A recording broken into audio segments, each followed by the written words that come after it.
Take me out one more time is all you said to me. And I swore I heard. Julian. I'm your guest host today from the Hickory Apache Nation in New Mexico. And I have an amazing, very talented special guest. Please introduce yourself. Hey, that's very kind of you. Name's Chuck Haven from Farmington, New Mexico, playing a band called Signal 99, and I am right here with you guys right It's so good to see you, now. man. We were talking while we were waiting to get on how it's been. I was trying to think about how long it's been since I've seen you. It's been about 3 or 4 years. You were in Albuquerque, New Mexico. You were doing a show at this. It was like a little biker bar off of 4th Street, I want to say. It, I it don't was, know. I wouldn't call it a biker bar. It was more like a scooter. Yeah. No, you did a great set that night. I think that was the third time I saw you. But yeah, I heard you were in town, so I was like, I'm gonna go check them out. Yeah. Yeah, Bought it's some. been a while. Bought a couple of your stickers. I have it on one of my keyboards actually. I think I like posted it. Oh, One of my nice. shows. Yeah, I put your sticker on there. Yeah, you got some cool merchandise, man. Oh, Do you thanks. do you design all that by yourself? The old ones, those ones are a lot of my designs, and a lot of my new designs coming out. You know, my wife actually helps with a lot of those now. That's cool that you can collab like that. And then, Yeah, yeah, that, we released some new merch too, which has been doing really well. So that's awesome, man. And please let's get into your music here. right. What describe the genre because I recently recorded a new album and I realized I was talking to my producer. There's music genres, subcategories, I should say, that I have never heard of, and so I when I describe somebody's music, I don't want to offend them. So, Yeah, like, how would you describe your music? I don't know. That's a good question because I know what you mean about the different subgenres, Mhm. of like maybe metal, and then also there's like progressive, and there's new metal, and it goes on and on. And over the years, I've noticed like a lot of artists really say, "Oh no, we're progressive or we're thrash," and they get really defensive about it. But with my music, I just put it out there. I don't really classify it to a certain genre. I just say it's metal, metal, Yeah. hard rock, or whatever, because it's really hard for me to say, oh, it's like this, it's like that, because when I write stuff, it usually comes out how it's going to come out. You know what I mean? So it's either I have a lot of electronic beats in one, I'll have acoustic drums in one, I have samples in one, and it just goes on. So it's really I'm not restricting or going to label myself. I'll just put it out there as metal or new metal or hard rock. That's how I put it. That's awesome, man. Like I was going through your catalog last night. There was an album I've actually never heard. It was I think it's your first one, Armed and Dangerous, right? Yeah, the very Yeah, one. yeah. I haven't heard of that one, and I was looking at your stuff, and so I started going through it last night. Your influences, like let's speak about that. Like just pick two bands that you think of Pick two bands. that really drive you, because I personally when I listen to it, I hear um, the tone that you create. And a lot of artists don't do this to stay with their albums. I think we tend to just kind of rely on our style, but I think musicians fail to realize that regardless of what you're doing, your style is going to come out. So it's always best to focus on your tone. And every single one of your albums has a different tone. It's very reminiscent of like Pink Floyd. It's reminiscent of like what Fear Factory used to do, even early Megadeth and Metallica, where they were these different sounds, but they sounded like one whole story. And that's why I like your music, because you do build these tones. So what inspires you to create these amazing tones? It's That's a good question because the way I see it, if you listen to the first album, the one you're talking about, Armed and Dangerous, I was a lot younger, of course, back then, and I was more angry, I guess, reacting to how I was adapting to the environment back then. Because that back then I was more, I was more frustrated, Yeah. with everything going on. I couldn't find a job and everything, so I was really angry at that time. That's when I started music. So when you listen to the first album, you can hear the angst in it. The Oh, yeah. second album, came out was American the Gospel, The gospel. Yeah. and that one was more controlled. You can hear that more upbeat, like more positive in a way, and then start diving into some political issues like the banner corpses and going that direction, bringing up some social issues with Native Americans and so forth. And then the third album that came out, American Monster, was kind of me coming out of a phase of depression because when that album came out, it was I'd lost both my brothers, years prior to that. So Sorry that about was that, me, brother. yeah, thanks. And that was me crawling back out of the hole and reemerging. And then at that time when I was coming out with that album too, it was during that No Dapple movement too. So I had that song American Monster come out, along with that, and it was more bluesy in a way. Yeah. And then this album that I will be releasing with Revolution, it is really a progression of finally breaking free of everything. With the concept of American Monster, it's like we're stuck in this machine. No matter what we do, we can't get out of it. We're just part of that machine. So with Revolution, it is really just waking up to everything around you and realizing, hey, you have a lot more control over your actions and so forth. So it's like an awakening.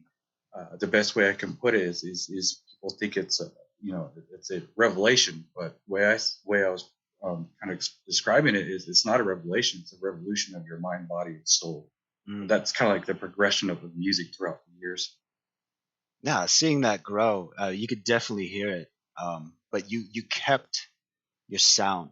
A lot of people tend to lose that, even though there was a kind of a long space between your second and third album, The Gospel and American Monster. That was like 7 years, Yeah, 2010. Yeah. You kept that sound, and it's a very driving sound. And you're saying that you kind of lost. Oh, you didn't lose it, but you changed that the angst, right? You became more bluesy, and then you're getting into this more social kind of construct. But the way every album drives to one another, it's pretty cool, man, because you can actually hear you growing as an artist, as a musician, and even your lyrics, they really change. Do you yeah, put a lot of emphasis on what you're saying? yeah. I used to be a lot of my previous albums. They're very abstract. And that's just how I write. A lot of it was based on dreams I might have had, uh, and just wrote them that way. Very abstract. It's just because it's just like how I like to present things in an abstract way. And I noticed more with these newer songs that are coming out, they tend to be more direct and focused. So I think that was one of the things that I've noticed about myself. When it comes to writing the actual lyrics of it. That's awesome. Yeah. It's I'm a singer songwriter too, and just as we get older as musicians, because I think you and I are kind of on the same. We're from the '80s, um, kind of the same genre. We grew up experiencing kind of the same things. I mean, different locations, obviously, but just the music going through the '80s, the '90s, to get the Yeah. grunge, get that weird heavy metal artists were trying to rap, and then we get to this weird 2000s where we're like, we don't know what we're doing, and um, but yeah, seeing you grow as an artist, and me as an artist, how we can shape our music more. We get more focused on what we're actually trying to say, and it's amazing. I kind of like isolate myself as an artist, but I still end up writing about social things. Like especially, I wrote a new album, and I was trying to avoid COVID, but that was impossible because I Yeah. was stuck in my house. I was stuck in my apartment, just staring at these walls, and a lot of those lyrics and sounds started coming out. How has this? Is this? I'm sure this has influenced your new album Oh, significantly. definitely, definitely. Yeah. I'll be releasing a song every 3 months, with Revolution leading the charge. But the way I noticed is being confined at home, not being able to actually go out and perform people like how we normally would and socialize.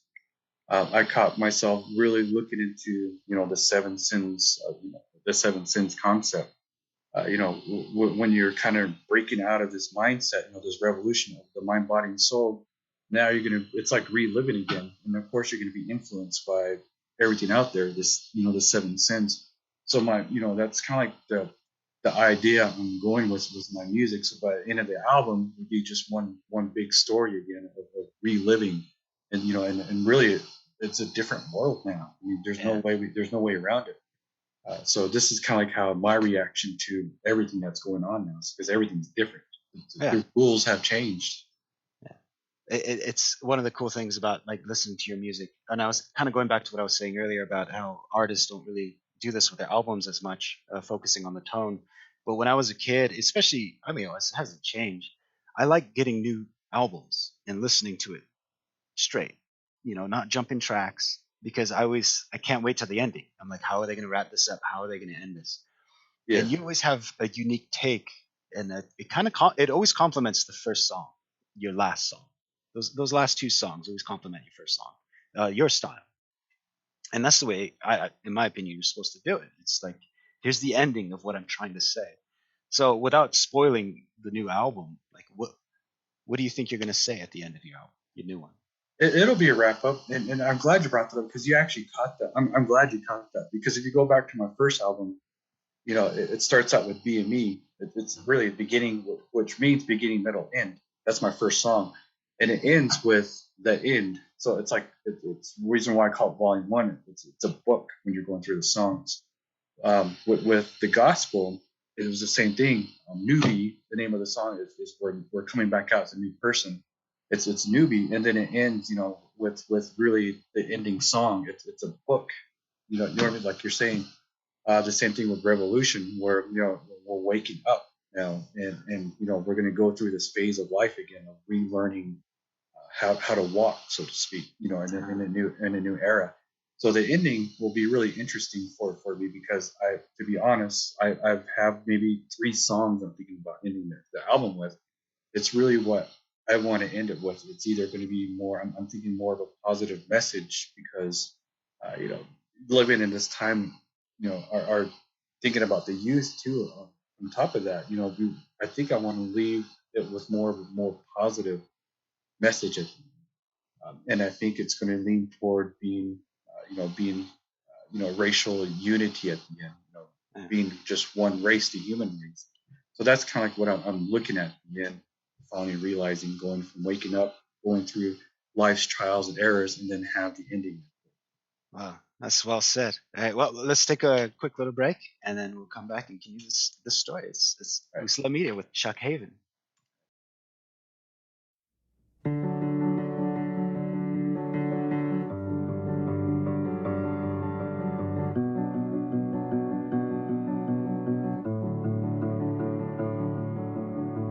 Take me out one more time is all you said to me. Every time I hear that song, that's my song. I was gonna say, as like, that sounds like you. Every time I hear it, it's just like, you hear your old stuff. You're always just like, oh God, I was a completely different person. Anyways, you were talking about, you started bringing up culture and like what it means to us, our identity, and how your identity and culture is in your music. Like, let's go back to, I mean, we're at the present now. You're working on your new album. Let's go back to how you started. How did you start? Like, how old were you when you picked up the guitar? I remember I was in high school. I was probably 14 when I picked up the guitar. I found my dad's guitar in the closet, and it was just sitting there. It was just packed way in the back in the closet. I took it out. I didn't know what I was doing. My older brother actually saw what I was doing, and he played the guitar. So he started teaching me like how to tune it, how to change the strings, and he started showing me like really basic chords. And he was really strict. He was more of a classical guitar person, so you can tell he was really strict with his teaching. Mm-hmm. And then I would try to go off and try different things, and he'd be like, no, Chuck, you're doing it wrong. It has to be like this. It has to be in time. And he was real strict with me with that. And he would just like really almost sit there with a ruler, beat me down. But over the years, I started listening more to grunge, more coming out of that that whole weird 80s music phase, and then all of a sudden, getting caught on to like maybe Soundgarden, Nirvana, being young and hearing these for the first time, like Alice in Chains and everything, it really caught my attention. At the same time, the other stuff I was listening to like a lot of Public Enemy, at that time. So it just started all coming together, and then it kind of just dropped off when I went to college, where I started learning more about social issues and being what it was like to be a minority male out in the city. It was really starting to come together then. And then when I finally moved back to Four Corners area, I think it really dawned on me on what was really going on, with the border town issues with Native Americans. It was really starting to come to light. And that's when I really started picking up the guitar again, because I was really struggling with myself, to find my place. And at that time I was drinking more. I was struggling. I was really angry. That's when I picked up the guitar and just started writing like all through the night. I would write all night, just stuff. I would just up. And then my older brother started coming back around again, and he was just like, what are you doing? You're doing it all wrong. So he started teaching me a lot of stuff on top of that, because he used to play drums too. So he was helping me remold everything, and, I guess control it, because I was really angry. I was just putting out stuff. There was no control. So you could probably kind of hear that with the first album, where it was just like really out of control, but angry. And like you were saying, like, oh my God, did I really write that? It's just like, it just seems so out of anger.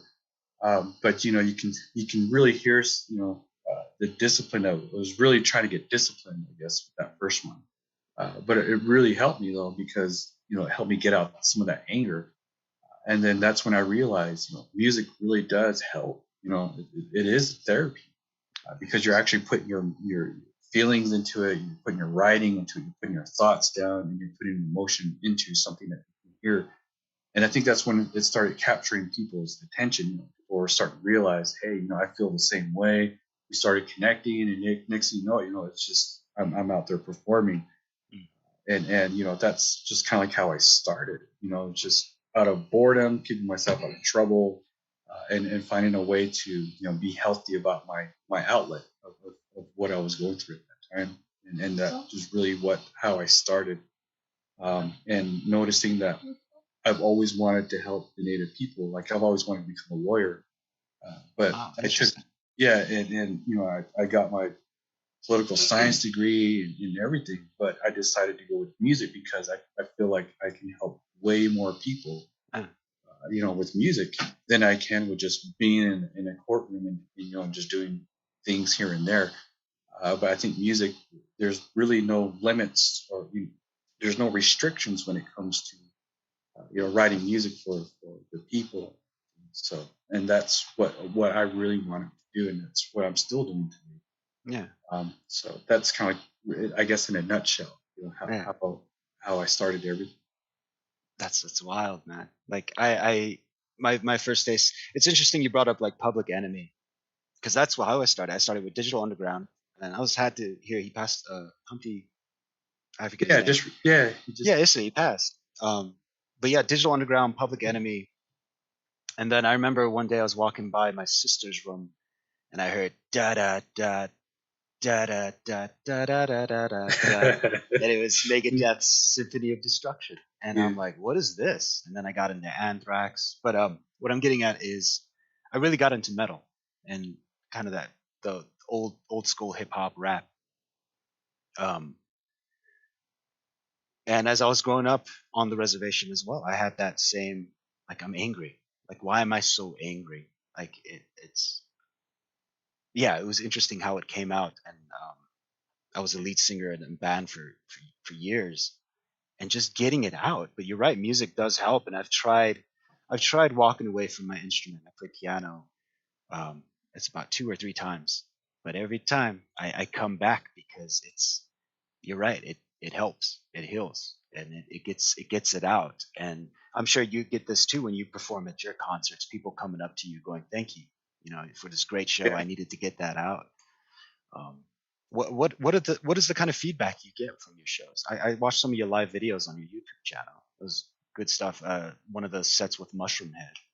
Yeah, yeah. People, it's.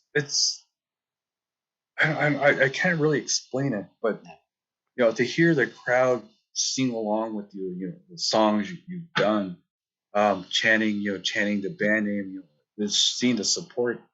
Um, I can't ask for anything else, and when I get a young fan coming up to me saying, Chuck, that, I really do appreciate what you're doing, because it sets a tone up, because I know what it was like growing up, in the reservation, growing up, it's tough. It really is tough, a lot of people out there are angry. I've had, a young individual which has got out of jail, and trying to figure out, his role in life and everything. And, it's just being where we grew up in it. It's hard to take in, it's hard to adapt. So when fans start coming up to me and showing their appreciation, at least that's what I can do for them in return. And, that's my contribution back to society, especially for our young Native kids. It's the best I can do. Yeah. And provide some, some guidance if they ask me, especially the young bands growing up, they'll ask questions. I do my best to try to guide them. This is, because it is a lot of trial and error when you're out there. But just to get that feedback, to, we actually touch somebody's life, makes it all worth the while. All the hours recording, all the hours being on the road, it's all worth it when, if we can just get that one person to say, hey, you made an impact in my life. That's Exactly. That's what it's for.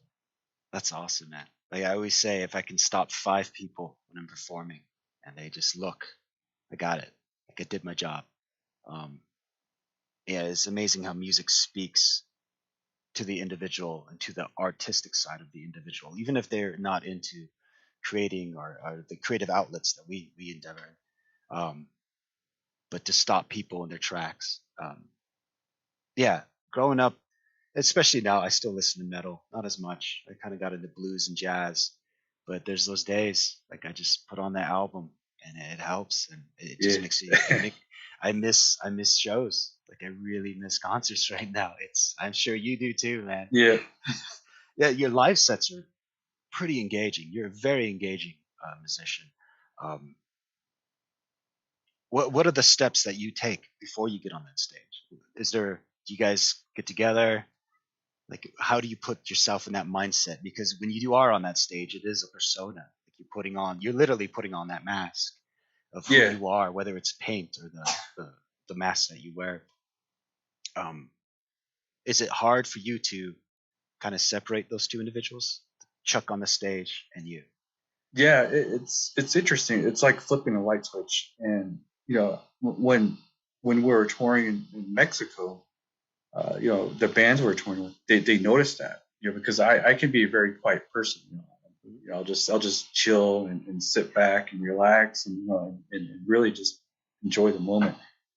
But when it comes on stage, it's a complete flip, because very active, getting the crowd involved. I'm loud, and the people were starting to see that.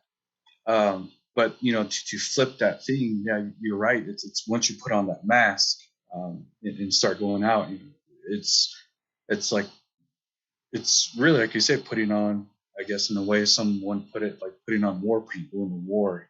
It's a different environment, and and you have to be engaging to get someone's attention. You can't just be soft spoken. Oh, yeah. You got to be loud, and to be recognized out there, to get your point across, you do have to raise your voice. So that's why, that's how I figured with the stage presence. You'll see the face mask, you'll see the face paint. Sometimes we do projectors, videos in the background, because it is a visual, stage performance, and that's how I capture, the crowd at that time, to get them visually stimulated, I guess, to see and hear the music, what we have to present. because there is underlying tones of what we want, the message we want to put out. So that's kind of how I guess the other way to put it, we're just a bunch of peacocks on stage, putting that thing up there. That's a good way to put it. Yeah. Yeah.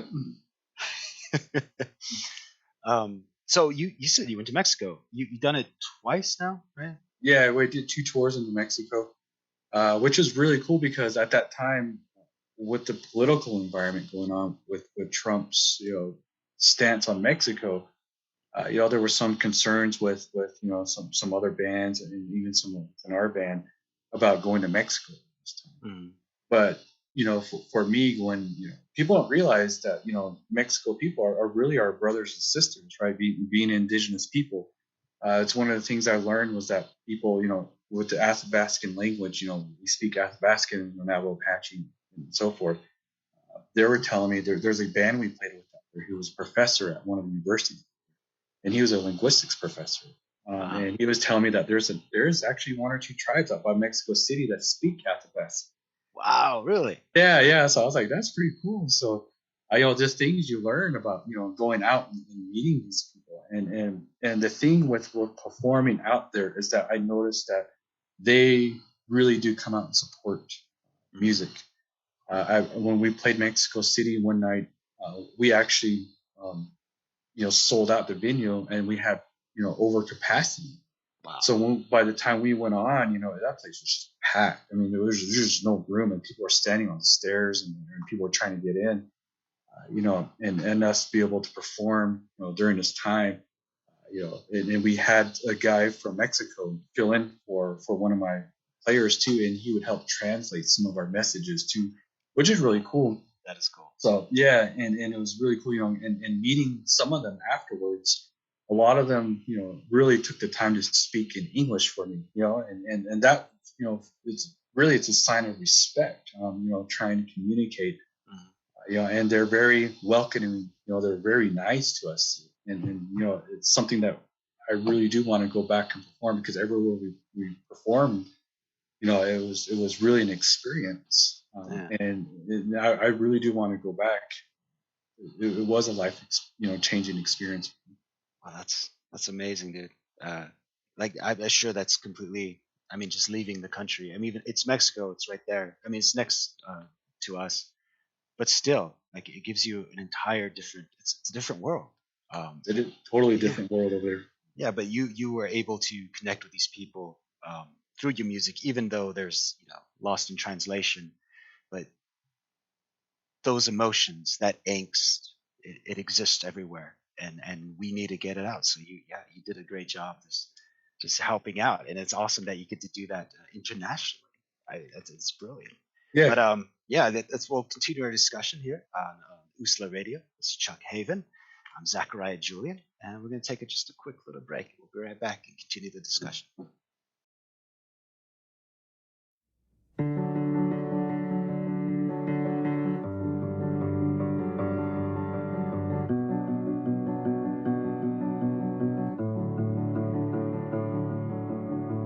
Take me out one more time is all you said to me. And I swore That song. You could tell I had a cold. It was so bad. It was so bad, dude. Anywho, back to Mexico. So how did you get a van? Did you just load it up?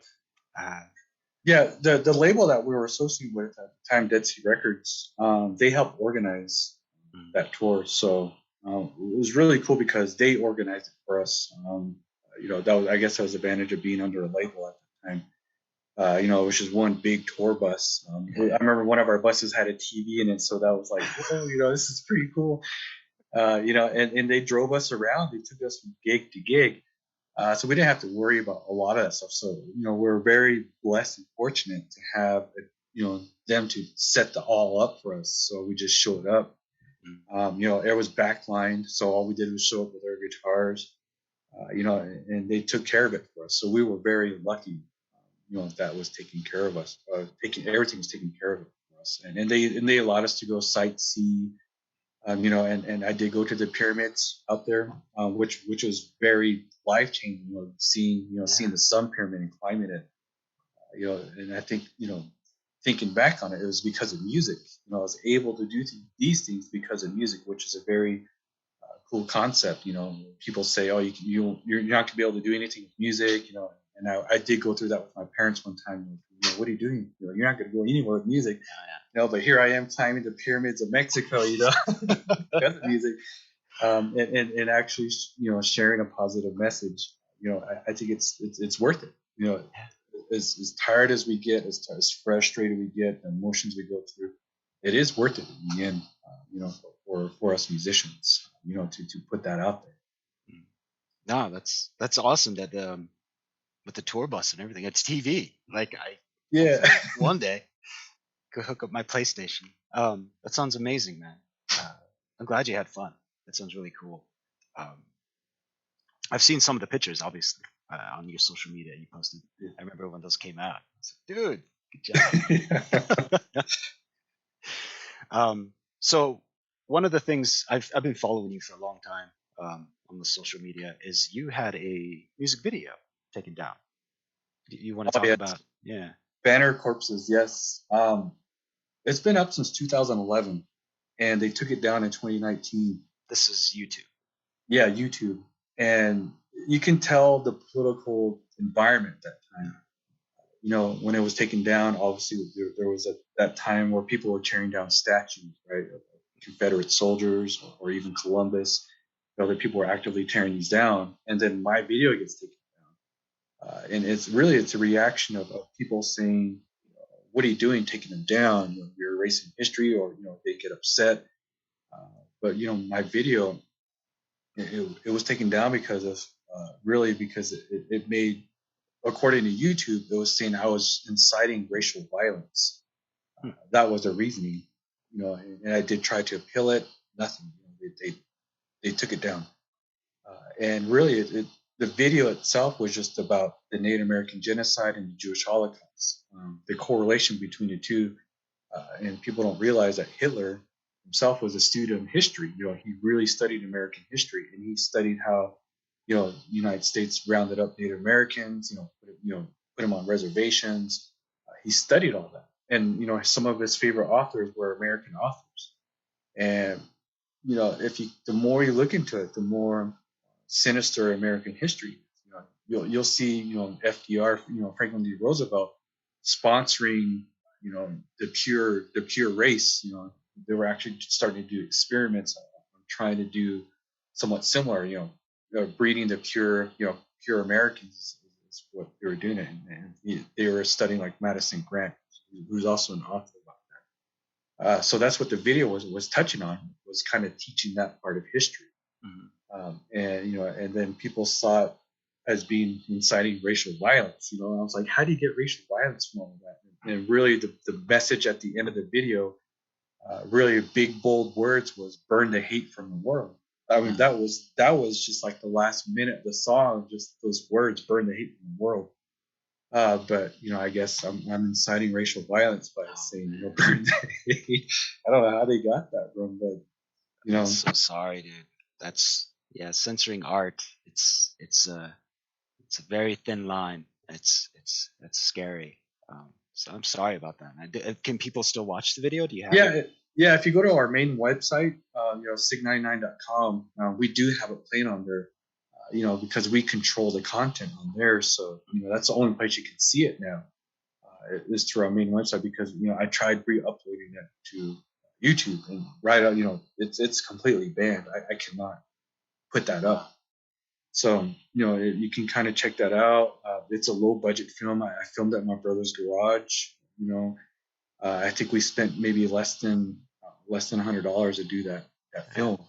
And I did little stick figures. If you watch the video, I did little stick figure. I did a little boat. It was like a little claymation thing I made from scrap too.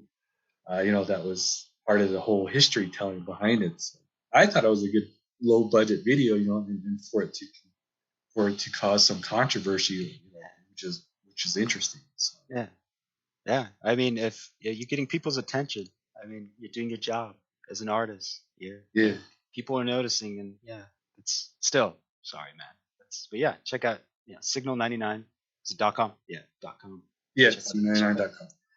That's awesome. So when you do these videos, and I watched some of your videos, you carry over that kind of abstract element that you have with your first album, and all your albums have that abstract. Where did that come from? Is that just your uniqueness, your style, or was it influenced by specifically any musicians? I would have to point to maybe Tool, how they did their videos, and how I like a lot of horror films too. I'm a big fan of Romero, so you can kind of see the dark concepts behind those. And for me, I'm actually looking at doing some more dark videos, just because I like horror films too, and kind of mesh it together. And it's kind of cool to see like Rob Zombie doing something similar, with his films and everything. But I don't think I'll go to that extent. But I would like to do more music videos. And doing videos does take a lot of time. Oh, yeah. That's one thing I noticed. Like editing, and the processing it, it does take time. So videos is time consuming. Yeah. So the bullhorn, like how did you come up with that? Because I've seen some you use it, and I can't really tell. Like on the album, it sounds like you are singing the very first album, Armed and Dangerous. It does sound like you have this cool little bullhorn effect, and I've seen you on the stage. Where did that come from? It's just like amplifying your voice, like just hear me, that get your attention. And I haven't done it like recently for the past 2 years or so, but I've switched it out to a air raid siren. That's another one I use. It's a big hand cranked air raid. It's heavy, and you're supposed to mount it on a like some kind of stand and use it. But I carry it, and I'm hand cranking that thing on stage.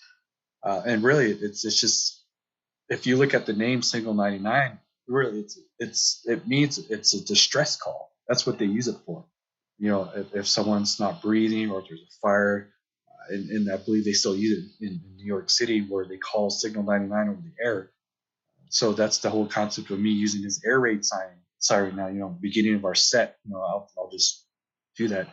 And it's pretty cool because if I do outdoor shows, like maybe fairs, like I think the last big one I did was the Navajo Nation fair. I'm cranking this hand siren, and you just see people start coming in, and it's just like, next where there was 30 people, now there's a few hundred people seeing our set. It's really just to get your attention. It does its job. As heavy as that thing is, I'm afraid, because I have long hair, that one of these days it's going to get caught in that. That's terrifying. Yeah. Wow. Where did you get it? I actually ordered it online. Yeah, that's crazy. It was expensive, but I think it was worth the investment. No, your stage presence, you're very good at that. Anybody who needs like kind of just lessons on how important it is, how you hold yourself on the stage, is very important, because you can lose. I mean, this, you can lose an audience just by people know when you don't care on the stage. Yeah. But you have that down, and it's pretty cool to watch, because you engage the audience, and you're an artist, man. That's just what you are. It's pretty cool. Yeah, some of the toughest things is playing new venues, right? New crowd. I think that's always the toughest one for any artist. It's a new environment, new people. So it becomes like an art when you set up your set list. If you're brand new going out there, you're gonna have to set it up to where you're not too loud in the beginning, because you want people to hear you and see what you're about. And then you can get loud. But if you're playing, your hometown, or people who really know you are actually coming to say, then you can go all out. But you're right. It's really capturing that crowd. And as a native artist, when we're going out there playing, way out, away from the reservation, it's a big challenge for a lot of, as a native artist, because how do you connect with a non-native audience? And that's something that, I've been trying to perfect over the years. And I think, it's one of those things that's been brought up to me, saying, having a native and non-native fan base, is something that we've been successful at doing. And that's something I try to teach the younger native musicians. You got to ask yourself, what kind of audience do you want? Do you want, do you want to connect with just native, your native population, or do you want to connect with the non-native population? So you always have to think about your audience, if you're performing, because a lot of times, the non-native, crowd is not going to relate to what you're talking about, because they don't know, they don't know what it's like to live, where you're living. So, you got to keep that in mind. And once you figure that out, you'll have a much more successful stage presence. You have much more successful songwriting and so forth. So that's kind of like how, it's interesting. You embrace yourself as an artist. A lot of musicians, especially me, and like, I mean, we all gone through this where we try to sound like other musicians, but it never makes me happy. It's when I started embracing who I was, and that's what you're saying. Embrace your culture, embrace that anger, and turn it into art. Embrace that sadness and that sense of isolation. Because when I was on the reservation, it was always this sense of, even though I could just drive out of the reservation, it always felt like this kind of invisible cage that I always felt like there was impossible standards. Yeah. For me, that it's a whole part of, like, I didn't fit in. There's a bunch of things, but yeah, that anger and the angst, like, learn to embrace it and turn it into art, because you help people just like you do. Yeah, that's awesome. So, do you have? You said you're gonna do a new song every couple of months, 3 months? Yeah, 4 months is what I'm looking at now. A lot of them are done. Some of them I'm putting the final touches on. But yeah, so that's what I'm looking at. How many songs are you doing in total? I have 13 total, but probably want to release maybe 10.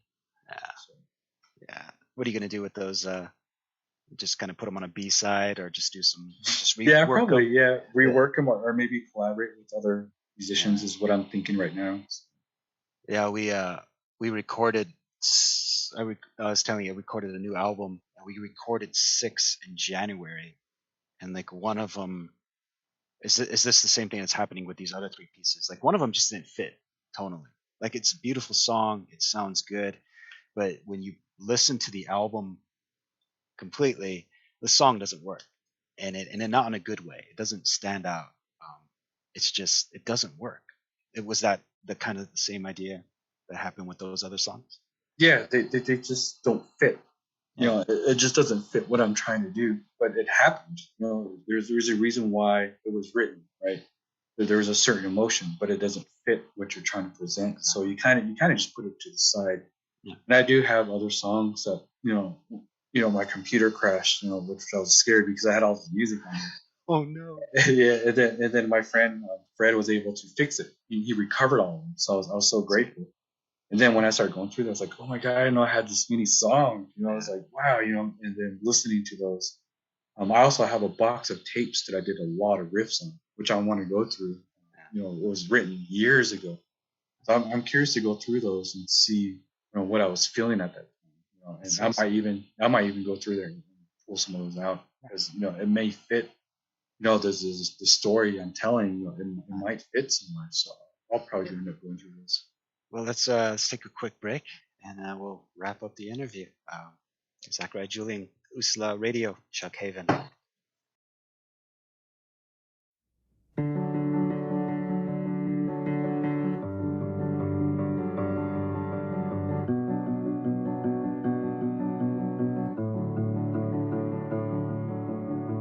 Take me out one more time is all you said to me.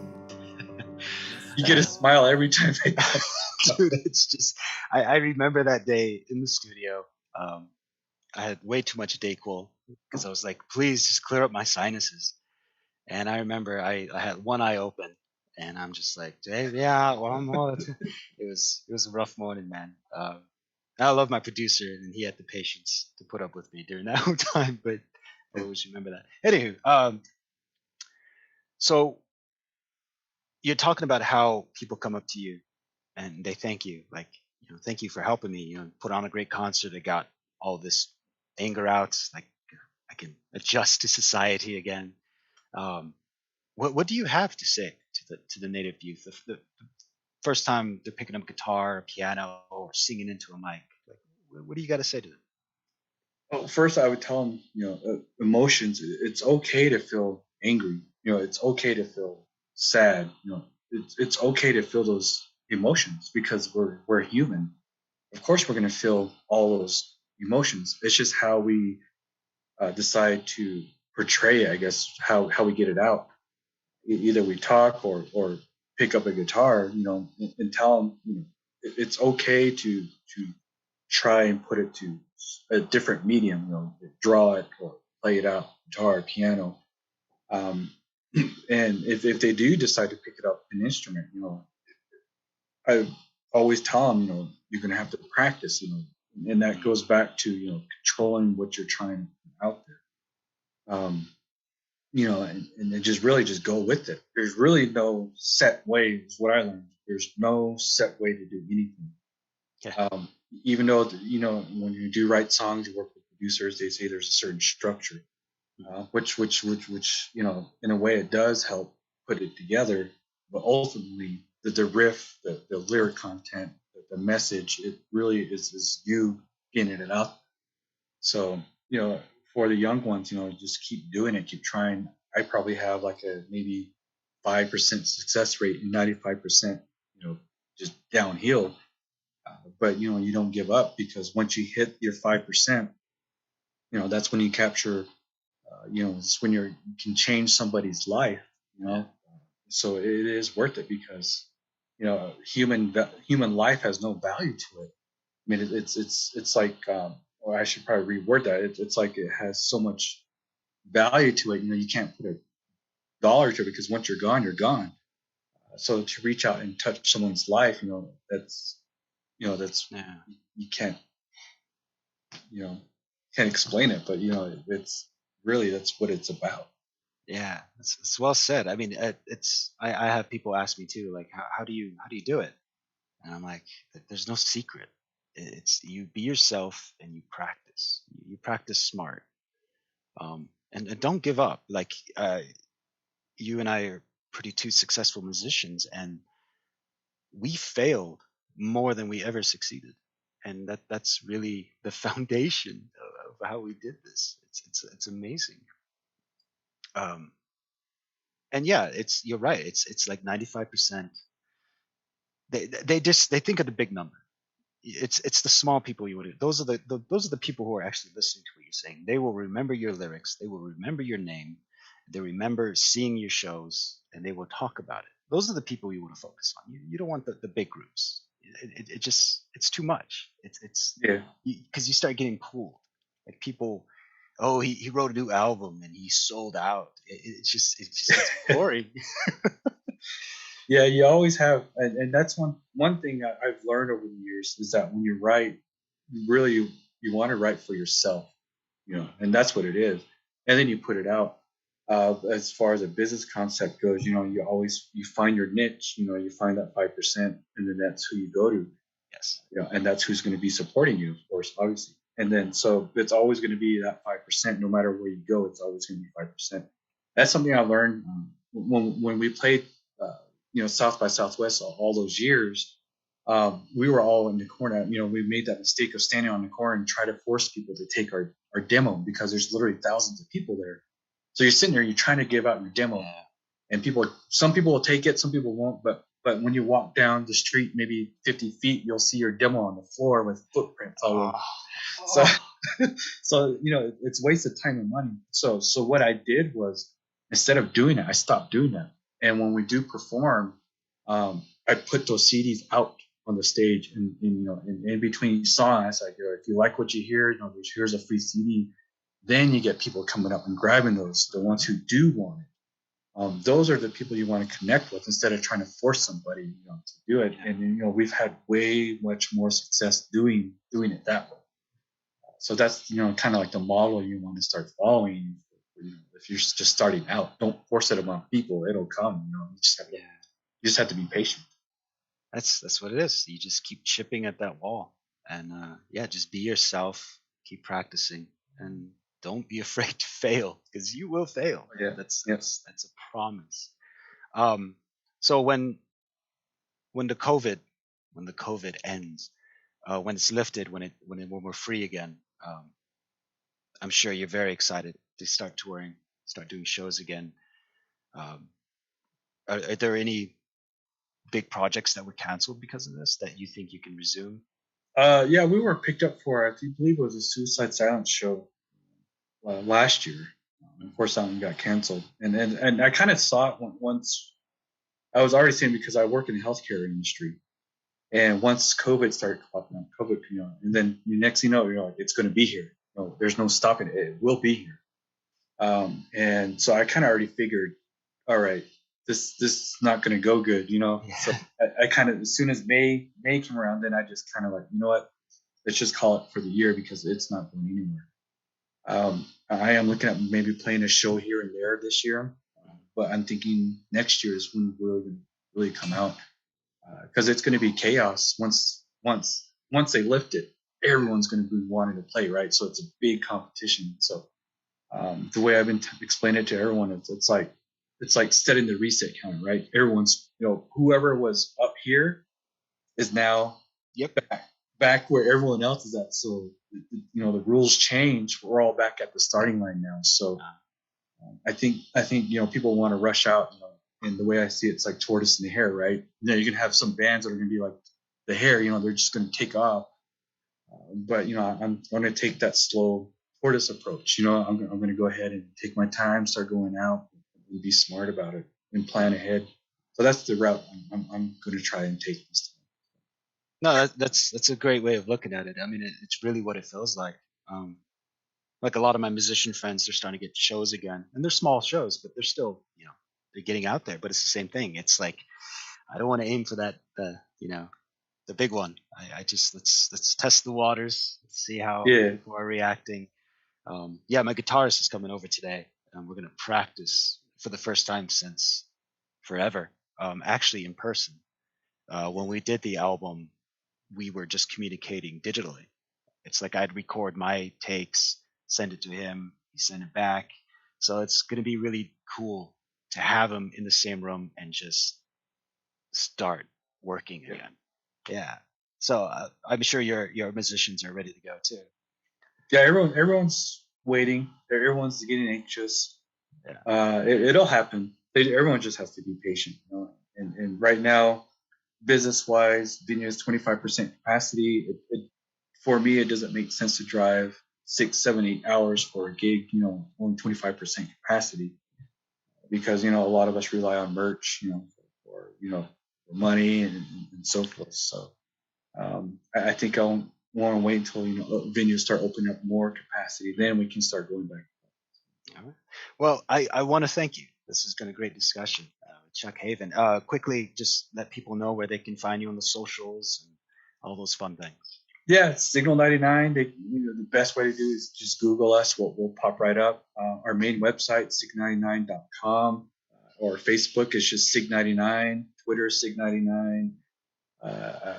Instagram, Sig99 Band. Really, we do own that Signal 99 concept name. So if you Google us, we'll pop right up. Well, that's awesome. Well, it's so nice to talk to you again, my friend. It's been years. I can't wait to see you. Yeah, next time you swing around, I'll probably go check you out and say hello, Yes. man. Well, we got to do a show together one of these days. Yeah, we do. It's fun. It's been a long time. But yeah, thank you so much for being here. It's Chuck Haven, Signal 99. I'm Zachariah Julian. Welcome to Rise and Thrive. Y'all have a great weekend. Thank you for joining us. Yeah.